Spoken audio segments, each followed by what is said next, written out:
All right, y'all. So we back here with another installment of the Hooper Summer Series. I ain't gonna say what episode it is when I'm on the track it is, because when it come out, and you're gonna have to enjoy it and you're gonna love it. Of course, I'm John W. It's Fresh X. And we here today with Will Lyons from the Lions Den. We were supposed to actually get Will on something like a couple months ago, but you know, things happened and we had to reschedule. We finally rescheduled it. That's cool that we got him for this. Yeah, it's definitely been a long time coming. Will is I don't know how I saw Will on NBA Twitter. You know, we connected with a lot of dope people on there, but I just always love the content that he was putting out. A lot of stories that he was writing, and then during the season, I was tuned in for. We'll talk to him about it, obviously, but the collective that they were doing with the college basketball, because I missed a lot of games, so they were really like my lifeline to the game during the year for real. Tuning in with him, and the homie Kev was on there a lot, and Nick Andre. So, yeah, you know, definitely excited to talk to Will. For sure. Like, so we got a lot to talk about. This is gonna be another good one for y'all. So, I guess whenever he ready to jump in, he can go ahead and unmute that mic. Oh, yeah, I'm What's here. going on, Will, man? Chilling, happy to be here, man. How you feeling tonight? Hey, it's good, man. You feel like I'm back, chopping it up with the family. For sure. And like Fresh was saying in the intro, the collective. I know the first time I seen them, it was through Daniel Artest, where I felt like Off the Ball Network, Daniel Artest, if you seen one on your timeline, you would see the other. And like say, Will was dropping some dope content. You want to take over this one or? Oh, yeah, that's cool. First, I want to know what do you consider because I've seen you do the collective, the spaces. I see you write. I've seen you do a couple of lives. What would you say would be your specialty or kind of the pocket that you focus the most on? I would say it's kind of a blend, but really, I would say it's kind of a mix, like all things, culture, with us, like basketball, music, it's like kind of the first love that we have. So, anything where I can kind of blend that, I feel like right now the writing is the priority because it's a little easier, with the work and family life. But, the tweets y'all see, the engagement, like that's natural, man. Whether I'm in the spaces or, on a live with, somebody like you said, your gentleman, it just kind of, it flows, man. And I got to give some credit, she'll hear it when the episode drops. But, my wife kind of pushed me, man, to like kind of really get out there and get into it, because I feel like generally the people I talk to remind me of like you guys, right? We feel like everybody is in the know when it comes to like hoops and everything, but it's like who would want to hear my perspective? You know what I'm saying? So listen, man, I met a lot of very gifted, and genuine people, so it's kind of how we got here now. Right. What was kind of your start? How did you even get into just creating content? Period. So it started out, man, that app that don't nobody use no more, man, Clubhouse, right? So got on there. And, I had written a few things because my wife, she used to have like her own blog right before the Baldwin thing popped off. And I wrote something. I think the first thing I wrote for that was like when Magic Johnson resigned from the Lakers. And, from there, like y'all brought up like Daniel 265, you know what I'm saying? Like, I'm a person I can acknowledge, kind of the path they got me to where I'm at, love to them. But, I was writing for them for a while. Then the opportunity kind of presented itself with Baldwin. My wife is over there and a good friend, James, he created Baldwin, but they didn't have a sports section. So that kind of allowed me the freedom to, take it and do, really just as I please with it. That's dope. Oh, yeah, that's fire. I want to move to the collective real quick because I see, like I said, that's real cool. Y'all definitely get a lot of engagement on that. He's gotten to the point where, y'all got a couple standout members of it where you see him on part of WNBA Twitter, shouts out in the media.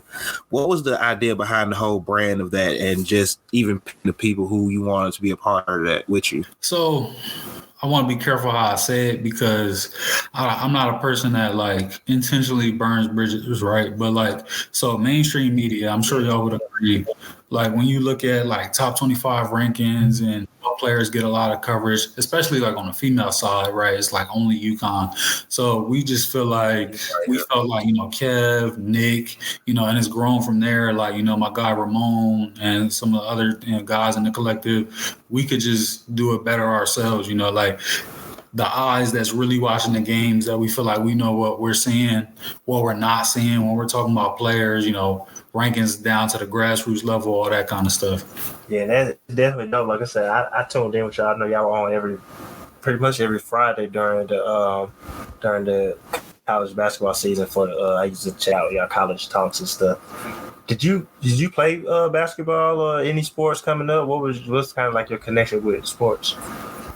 I'm a realist, bro. I hoop, you know what I'm saying? I'm from Jersey, the hoop state, but I'll be real with y'all, man. I was no burger boy or nothing like that, just a regular dude. You know what I'm saying? Like, I knew early that wasn't going to be what paid my bills, so I just hoop, in the open runs as much as possible and, had a job, like, all throughout high school, man. Nah, that's fun. That's what's up, because, I feel like hooping period, it's easy to do, easy to connect with people, so, like, it's something to do, something to network with people, and then when you watching the players that you love, that's give you extra guy to get into it. So it's all good. Hoopers come with all speed. Yo, fresh, right? No fact. Yo, let me tell y'all the player that really, really got me into it, man. Like, so the player that really got me into it, and fresh, we talked about this guy on the timeline. He don't get his due. Wag, right? Being from New Jersey, being from the South Jersey area, growing up when he was at the high, saw him put 100 on my cousin's team live. Like, just seeing that, man, is like, we had AI too. So, it was Wag, it was AI for me. My favorite NBA player was T-Mac, as a kid. Just looking at players, how do you evaluate players? Like, what are you looking for when you look at a player? So, as far as like when I'm just like watching it, just trying to see what's going on. The first thing I'm always looking at is like a player's motor. Like to me, the motor is almost as important, like if not more important than the talent, because we all know, like, you got guys in the history of the game, like a Reggie Evans, right? Is he the most talented guy? No. But any given night, he could give you 15 boards just because he works his ass off, right? And then you have guys like Andre Drummond, who numbers-wise, great player, but if you really watch him play, half the time he's just going through the motions to get his check, right. So motor is the first thing, and then too, like I look at like efficiency, like offensive side, like how is a player at getting to his spots, what I'm saying, like is he working harder than he needs to work, right? So guys like, obviously, they got a lot of tough buckets, right? Kobe, T-Mac, but the things that they did better than anybody, right? 1, 2, even 3 dribble pull-ups, or using that jab, leaning into the body, creating that space bow. Once they got you off balance, it's a bucket. Things like that is really kind of what separates those players, what I'm saying, to me. And then always like how you compete on the defensive side. Everybody's not going to be, a meta world peace locked down, but you got to try. Like, it's a lot of guys, man, they give it everything they got on offense, and then you don't need a screen, you don't need nothing, man. They just letting you score. We got our money on Kentucky. He going to Kentucky. Where do you think DJ going? So, listen, man, like, I'll spell it out. Y'all are smart, right? Nike is not giving a kid an endorsement deal for him to turn around and go to a Adidas school. You're just not going to see it happen. I feel like that was the final nail in the coffin, man.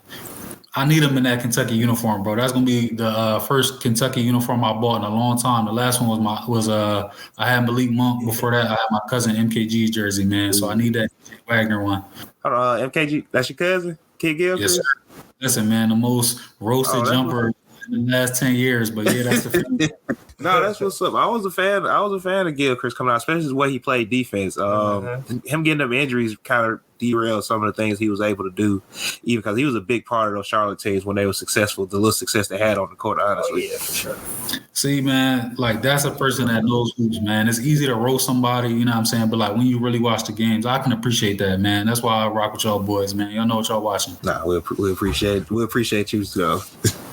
Yo, let me ask y'all a question, actually, if you don't mind. Go ahead. Go ahead. So real quick, right, while we talking MKG, this is my personal thought, and I want to see your thought. he would be better now, even though he can't really shoot, right? Because the way the game is played with more spacing, right, and smaller lineups, I feel like he's a player that could have excelled in a small ball 4 role, right? So I just want to get y'all thoughts there. Right. I agree, especially when you add like his size, the versatility he was going to bring on defense and attacking skills. Then so the injuries really that's where played a part. Yeah, facts. His passing was a little underrated because you didn't get to see it in Charlotte as much, with Kemba Walker kind of being the main creator there. Right. If you went to a team, like I say, with more spacing, more free flow, not necessarily a Draymond Green, a minute, like a version of that. Yeah, I agree 100%. Because he would just get that chance to be better. Like they would figure some stuff out for him. So I wanted to ask you another thing that you do, spaces that you hold is usually weekly spaces. I've seen you do the Power, Raising Canaan, it was BMF. You did a couple of those. Where does the interest kind of in the film come? Are you just like a guy, just watch like a lot of different stuff that's connected to the culture? Are you into how, the behind the scenes of film, how it's shot and stuff like that? What's kind of the idea behind, hey, let's talk about these shows? Because, that's a thing I watch. Even if you watch like HBO Max, they do it really well. They talk with like the cast after, and you kind of go into the intent of the show and the ideas behind it. So that's something I've always been super interested in. I wanted to ask you, like, how did that kind of come about? So I can't take all the credit. We kind of got like a family thing going on, right? So Baldwin, my wife, she's actually the culture editor, right? I'm the sports editor. So she does like weekly recaps on most of the shows that you were just talking about. So that started off, she writes about it, and then we talk about it anyway. So it was like, we got first Clubhouse, then, Spaces. So it's like, let's see who else wants to talk about it. Because one of the big thing about Baldwin, right, it's all things like, our culture, right, as Black people, and to kind of give a platform to a lot of the things that don't get the proper media attention. For example, right, like the Emmys, you look at the Emmy nods, the Grammys even, it's typically the people or the things you may expect, right, that'll even get a nomination. But you'll have some, hold on, my bad. Do y'all like curse on here? Because I don't want to, you know what I'm saying, if y'all don't. But yeah, you good. You can, speak however you feel you need to. So honestly, man, like, you look at it, right, and a lot of times you'll have like the one maybe like Black heavy, like casted show or movie that may get a nomination, right? But typically they'll put like the actors in the same category, so either one could win or nobody. But then you'll have like some random shit like Downton Abbey, right? That'll like sweep the awards, you know what I'm saying? Like, so we just want to properly like celebrate and represent, our shows, our music, all of that stuff, man. So that's kind of how that came about. And we still rocking like weekly right now. We doing it's called Baldwin Talks until like Power comes back, you know what I'm saying? So we discuss some of the shows like right now, P Valley, The Shy, and then we talk about some of the music releases from the week, if there's any like trending topics, like when KD requested that trade, the draft, things like that. Now, just speaking of KD and Kyrie real quick, we ain't gotta get too deep into it, but just to see them ask for that trade, especially KD after he signed the extension in the middle of the season, basically. What was your first thoughts on that? Just seeing all that go down. I have to wonder like what's going on, like, from the bottom to the top of the organization, to have two players of their caliber want to team up and come to your organization, and then 2-3 years later, they went out. That's not something you really see, so, and I don't necessarily think that there's not, maybe some, I don't want to say blame, but, something on each side of it, you know what I mean? But it's something we haven't really seen before, man. Like in a player, Kyrie, great player, no disrespect to him, but a player of KD's caliber requesting a trade, when have we seen it? No, right, you don't see it. I think Fresh feel the same way too. Like, that's basically how he puts it. Like, Kyrie is one thing. KD asking for that trade and kind of looking like he want to get out is like a whole nother thing, especially now. What are you getting back that's going to be fair to you for a player like KD? I feel like as good as Kyrie is, I love Kyrie. You can kind of replace Kyrie easier. Right. How do you replace KD, though? Because your team is built around what you need, what you want KD to do, and how KD wants to play, honestly. Yeah, but I think you made a good point. It does make you look at, like, the whole organization, and you just start thinking, like, all right, what's really going on? Because, like I've said a few times, I feel like the Kyrie thing, you could see that coming with the vaccination issues last year. You could see them want to be on the same page. It just felt like KD's trade request came like out of nowhere, for sure. So it'd be interesting to see what they're gonna do this year. I want to ask you too about another. It's been a storyline throughout the summer. It's obviously Westbrook and what's gonna happen with him. And what is your thoughts? Like, do you think he can stay with that team? Should he play a different role? Should they even try to make it work and just move him? How do you kind of feel about it? First of all, I think Westbrook took too much blame for the year. He definitely had tough points, because if you look at the whole season, he had stretches where he played well, and the team would, to me, just from the moment it started, everyone was hurt. Kendrick Nunn didn't play at all. LeBron missed more games than we've ever seen him miss. AD missed so many games, he wasn't even an all-star. If AD's healthy, he's going to be an all-star minimum. So, but, it kind of all fell on Russ, which I guess it's the stubbornness of him that some people think he has, and it's just easy to blame Russ. But how do you kind of see that working out in LA? With a new coach, Darvin Ham, who I'm glad he got that. He said that was his 10th interview with the Lakers. So, salute to him. Well, first off, definitely shout out to Coach Ham. I feel like he's been, in the trenches for a long time. He deserves this shot. And I do think if there's anybody that can, I don't want to say get through to Russ, but get, Russ to play the type of basketball he needs to play at this stage of his career, it is, Darvin Ham. And I feel like Russ's impact offensively, the way he plays has to change a little bit. He does need the ball to an extent, but he needs to, add more to his game, cutting off the ball, maximizing LeBron's vision. Sure. He's a physical guard. I feel like he could be a plus as a screen setter in certain situations, and just, some movement. Like we know, like even in pickup games, man, you get a lot of easy points just moving off the ball. He's got to work on the shooting, cut down on it. I think he hits the weights a little too hard every year, and I think that affects his touch. As you see, like he kind of works his weight down a little by mid-season typically, and he shoots it a little better. But he's got to make his money now playing defense and just hustling, man. And those are things I know he can do. But I agree, he's an easy scapegoat. He's been that throughout his career, and I just feel like I don't necessarily say that it gets you to the finals, but I think if LeBron, AD, and Russ play enough games, and you have Vogel using halfway decent rotations, making sure there's a shooter out there at all times instead of Avery Bradley and Russ together, I think you have a much better record. Yeah, I feel you on that. I definitely think he making his money on the defensive end, playing effort. That's where you're going to get steals, you get breakout layups. I think that's a good role for Russ coming up this year. No, just real quick, because like I said, I know, say with the culture side, with the Baldwin side of it, it's all about the culture.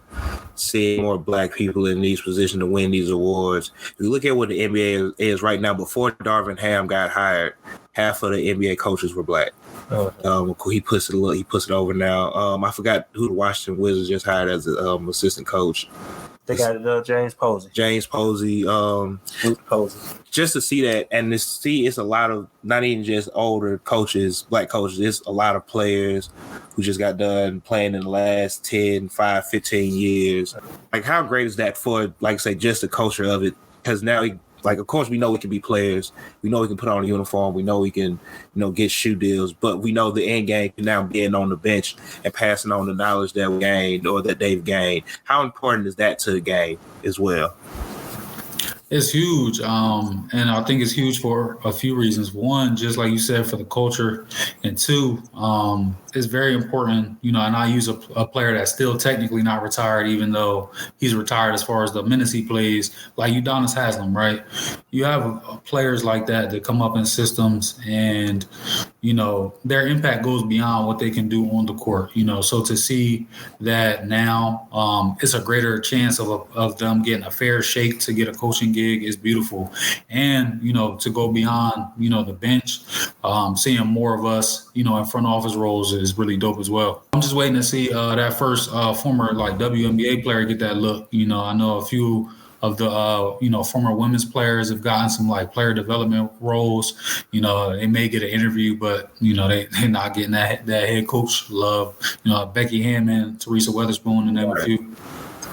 Yep, Teresa Weatherspoon down with the Pelicans. She was in charge against Zion back right, and it's gonna see him next year at a little handle this game because she been getting them right.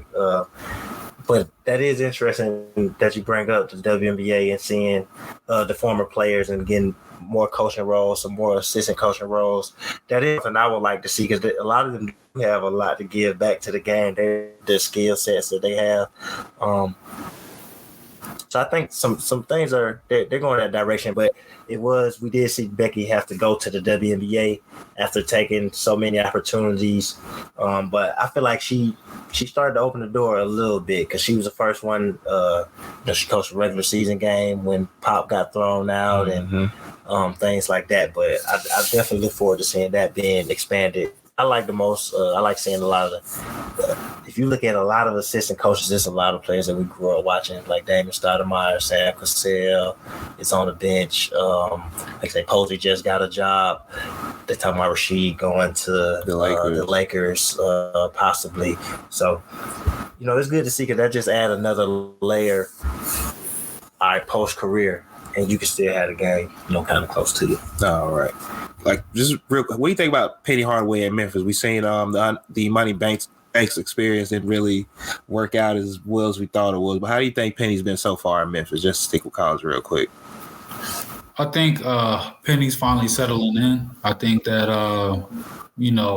he had to kind of learn the college game from the coaching side because when you think about it, he was a high school coach and an AAU coach, right?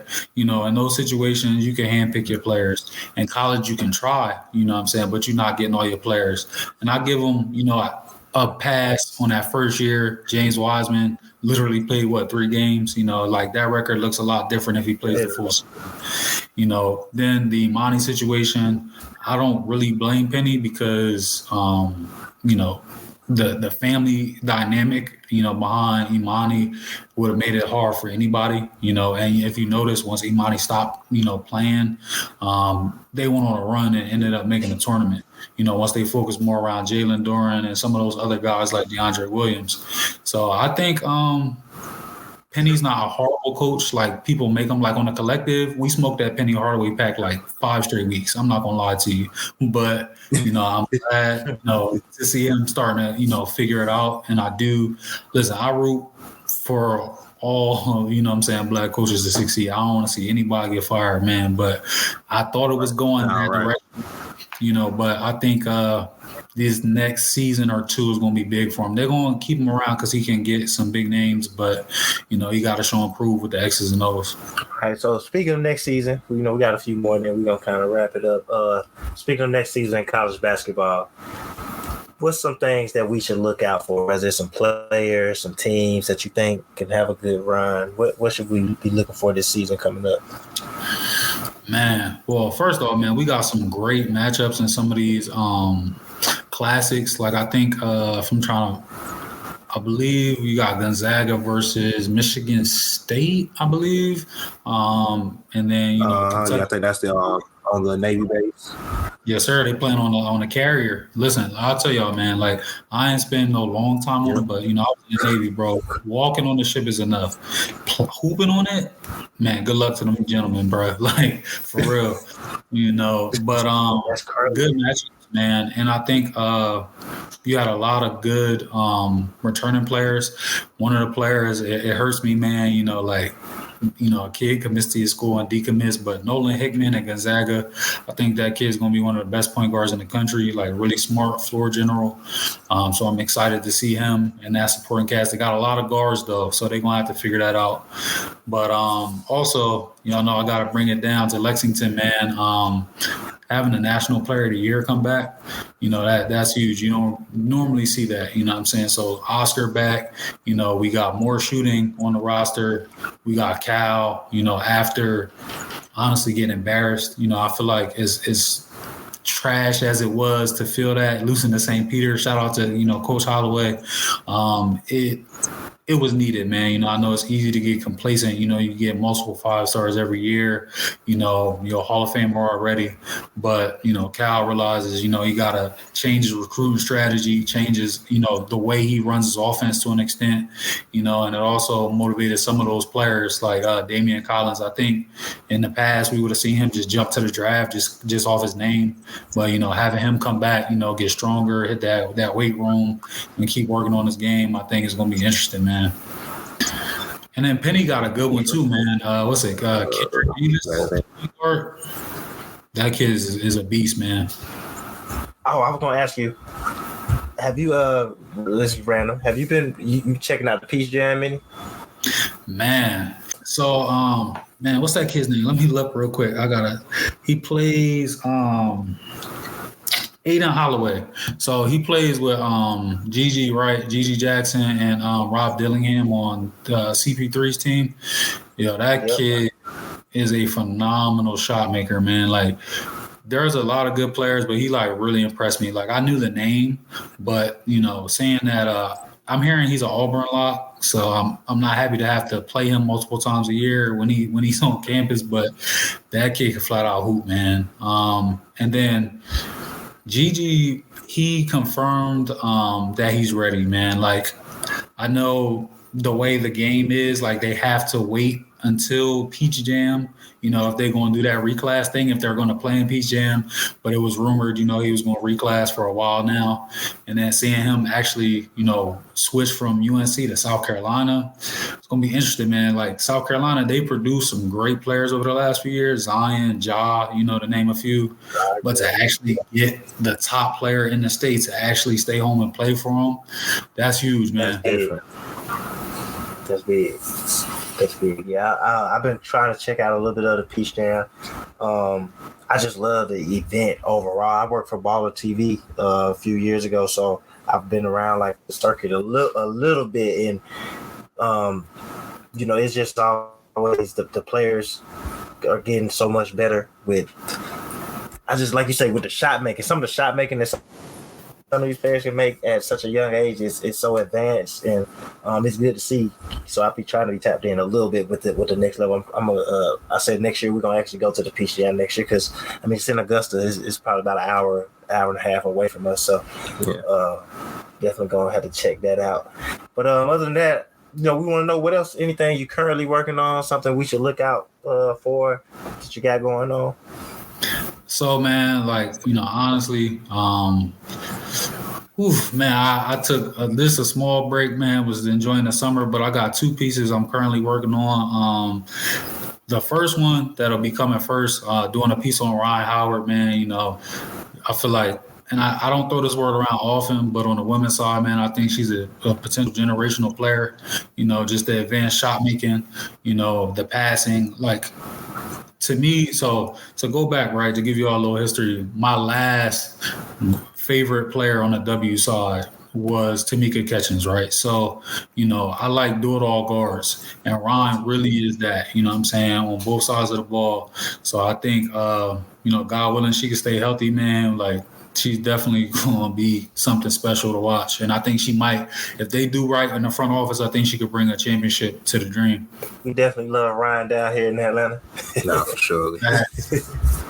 And then the other thing, man, that'll be coming next, I'm waiting on a few official announcements on the commitment side, but I'm gonna do something on Kentucky's 2023 recruiting outlook.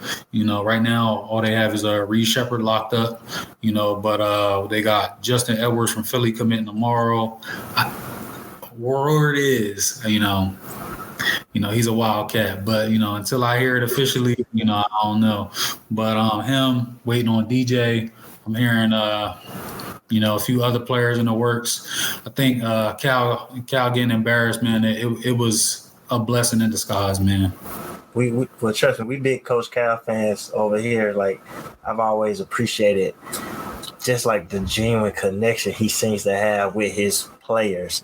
The stories I've heard about things he's done for them, like just like even with like DeJuan Wagner's one of my favorite players. I mean, we had the tape of him when he was in high school, and just the things that he did. I legit think he was gonna be an all-star. He didn't have the the sickness that he had, but I can remember him saying that he wanted to go back to school, and Coach Cal tore up his papers. He found out about his sickness, and he was like, "Nah, you need to go to the draft, go get your money." So I always appreciated that he did that for his players, and knew that players had goals that were outside of just his goal. Like, these players want to go to the NBA, some of them want to graduate and things like that. So definitely, we definitely Coach Cal fans here. I do want to ask you one more thing before we get you out of here. Since you're a UK guy, tell me why Shaedon Sharpe is going to be the best player in this draft. Man, I know a trick question when I hear one, man. But all jokes aside, no, but seriously, I want to know what do you think about him, because we didn't get to see him play, and I think his potential is there to be really, really good. So what just real anyway? What you think about Shaedon Sharpe? So what I'm about to say, I don't want y'all to think it's hate. This is like unbiased, like from watching him, right?